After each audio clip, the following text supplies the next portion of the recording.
masih dari sebuah kisah nyata yang dialami seorang temannya, sebut saja Doni, yang kita beri judul Siapa Perempuan Penari Itu.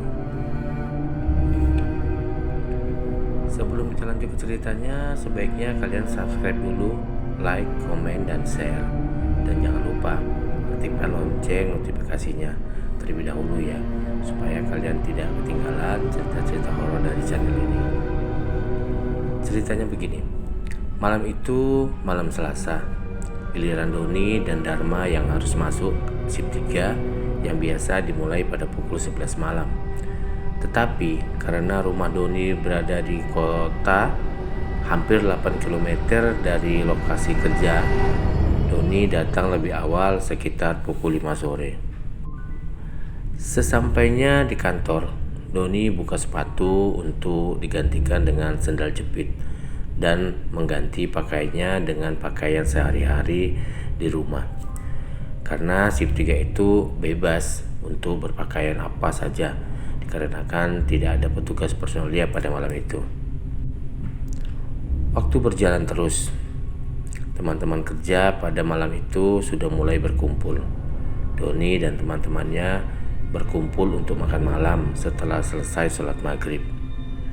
Malam itu tidak seperti biasanya, karena karyawan yang masuk kerja bertambah 12 orang, walaupun hanya sampai pukul 11 saja, karena ada proses vakum yang harus diselesaikan malam itu juga. Bang Rusmin, sebut saja namanya, adalah staf yang mengawasi bagian vakum malam itu. Usianya jauh lebih tua dari Doni, lebih kurang 10 tahun. Orangnya baik dan sedikit kocak.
Hujan gerimis, terdengar suara gerbak, gerbak.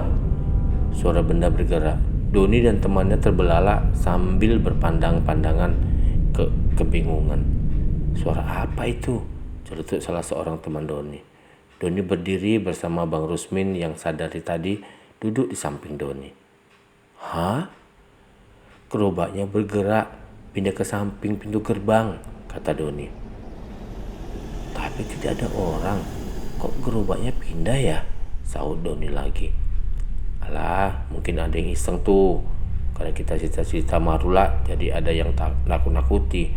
Pasti dia sudah lari ke arah kamar mandi. Sudahlah, tak usah diambil hati. Ntar malah ketakutan semua, sahut Bang Rusmin sembari menenangkan. Hujan semakin deras gerimisnya. Waktu pun berjalan terus. Tepat pukul 1 malam, Giliran Doni gantian istirahat sekitar 3 jaman, karena 3 jam sebelumnya Dharma sudah istirahat lebih dulu. Bang Rusmin, kita istirahat di mana ya? Kata Doni menanyakan kepada Bang Rusmin. Di mana ya? Cari tempat yang tenang yuk, jawab Bang Rusmin. Don, kita jalan ke dalam gudang yuk. Di sana kan tenang. Mana tahu ada tempat untuk istirahat, kata Bang Rusmin. Bolehlah bang, ayo bang, jawab Doni. Doni dan Bang Rusmin mulai memasuki gudang sambil bersiul-siul. Lampu di dalam gudang setiap 5 meter sekali dipasang lampu merkuri yang cukup besar. Jadi kondisi gudang sangat terang benderang. Cuma ada beberapa sudut yang sedikit gelap karena tertutup oleh tumpukan bahan. Gebrak! Suara benda jatuh yang sangat besar dan banyak memecah obrolan dan siulan Doni dan Bang Rusmin.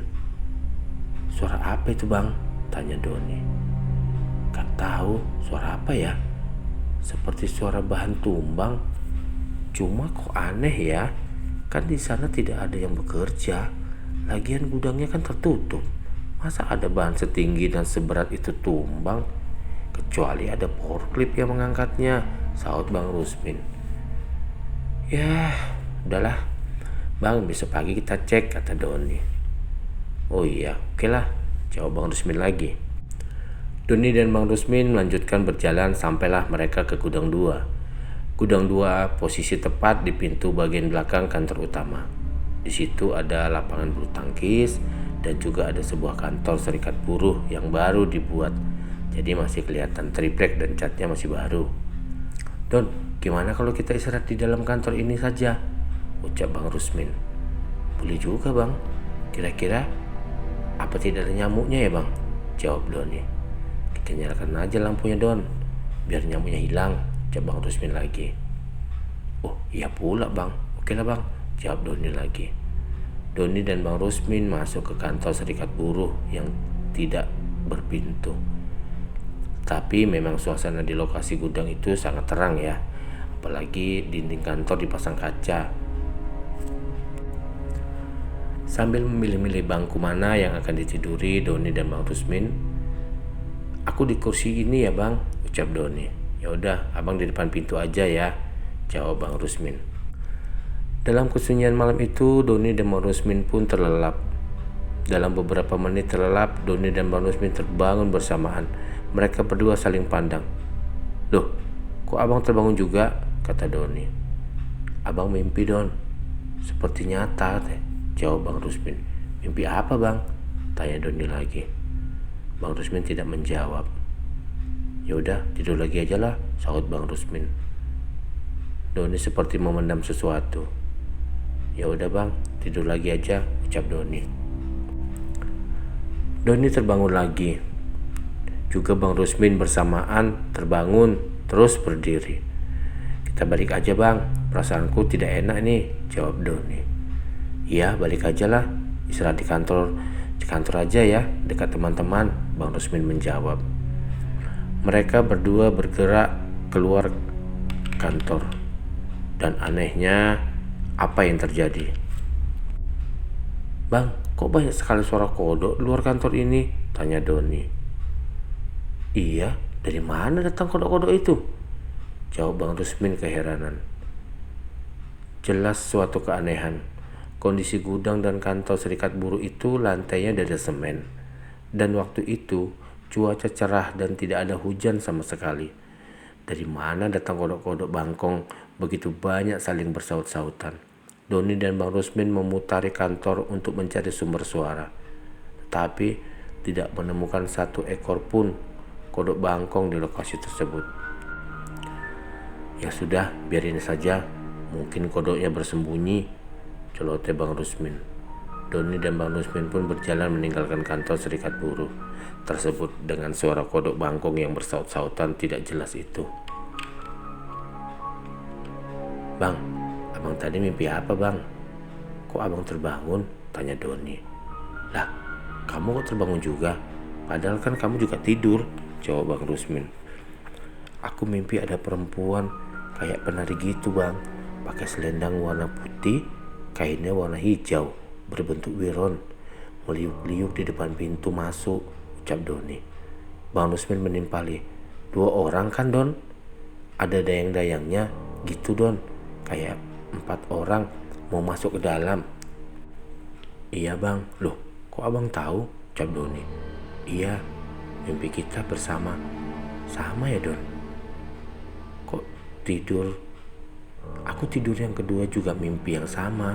Terjadi lagi, kata Bang Rusmin. Kok bisa ya kita mimpi bersamaan dan mimpinya sama, kata Doni.